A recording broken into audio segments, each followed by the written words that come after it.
1年前，昆桑平时饲养的小型热带鱼，大部分都是南美洲亚马逊河流域的。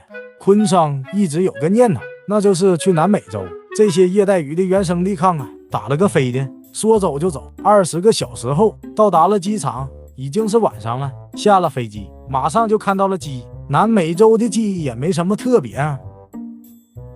机场外面的墙上还能看到一只黄色的壁虎在漫步，除了机场就是一片森林。昆桑决定出去看看，首先就看到了一只青蛙。这青蛙和国内的癞蛤蟆长相区别不大，就是这卡姿兰大眼非常有神。这护栏上还有一只树啊，拿在手上非常乖的样子。这有只蚂蚁在叼着一片巨大的叶子，好像是只茄叶蚁。有的蚂蚁在地上奔跑，大部分蚂蚁都带着一个树叶。在围栏上，昆桑还发现了一种植物，那就是空气凤梨。这好像不是因为种植上去的，而是完全野生生长出来的。可以看到围栏上有很多大小不一的空气凤梨，不依靠土壤就可以生长的植物。不过它们是怎么飞到围栏上的呢？赶脚像蒲公英的种子一样到处飘。看看旁边这棵大树，昆桑就明白了，这树上也长满了大量的空气凤梨，有的长得特别大。这棵树结出的果实好像某种豆荚的植物，看来这空气凤梨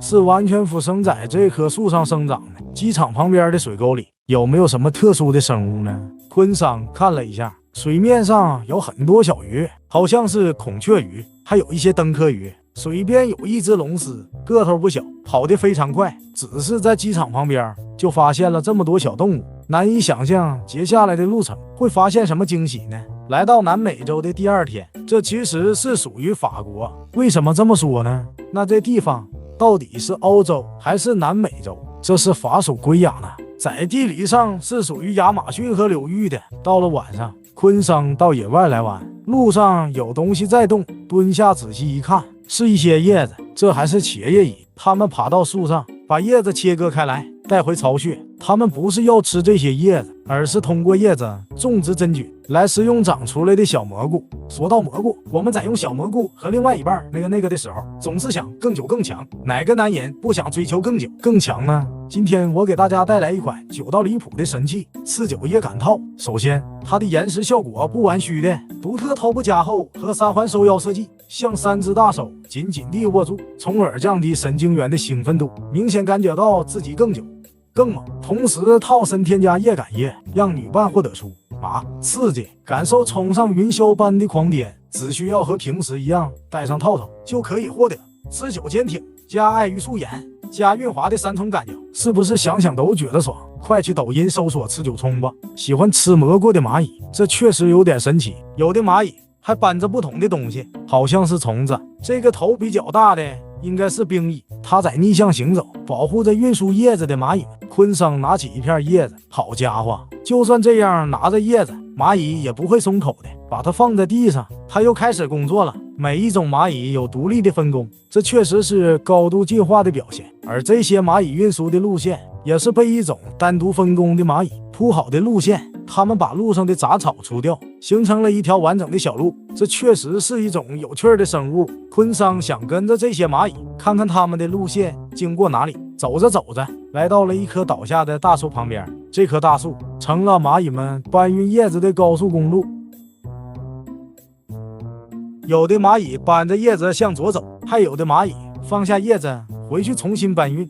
不过昆桑发现了一个有意思的事情，那就是有2只蚂蚁，它们举着叶子在往反方向行进。这是怎么回事？难道是7天无理由退货吗？再跟着蚂蚁的路线往前观察，前面已经全是灌木丛，没办法进去了。茄叶蚁经常会在倒下的树上行走，可能树上的障碍比较少。在这里，昆桑发现了生产树叶的地方，这片叶子上有被切过的痕迹。蚂蚁们把大片的叶子切下来带回去，地上散落着被切碎的叶子。这片叶子已经被切割的只剩叶茎了，它们好像使用的叶子也不是固定的种类，这里有不一样的叶子也被切割了，而采集叶子的地点也不是固定的。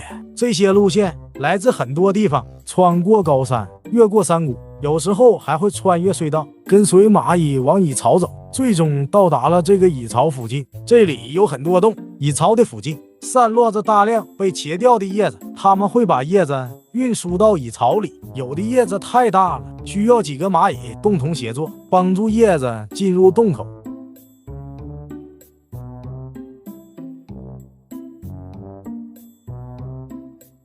蚁巢外面有很多切碎的叶子，看来这个凸起是一个相当大的蚁巢，而这里有一个大的入口，蚂蚁们基本上是从这里把叶子运输进蚁巢的。有的蚂蚁还带着一些鲜花运输进蚁巢里。观察了一会儿，昆桑才感觉到自己身上也爬上了很多蚂蚁，看来蚂蚁觉察到了这个入侵者。有的蚂蚁在咬昆桑的鞋带，他的一对小前钳很强壮，被他来一下子那肯定会很疼。而蚁巢附近的树叶也有被切割的痕迹，不过它们并没有完全切掉，可能还要让植物继续生长，好在将来继续收割。一些蚂蚁搬运的叶子上也会有一些小蚂蚁趴在上面，它们是起什么作用呢？难道是指挥吗？蚁巢外面还有大量的枯萎的叶子，这些叶子是用完后搬出蚁巢，然后成为了蚁巢的一部分。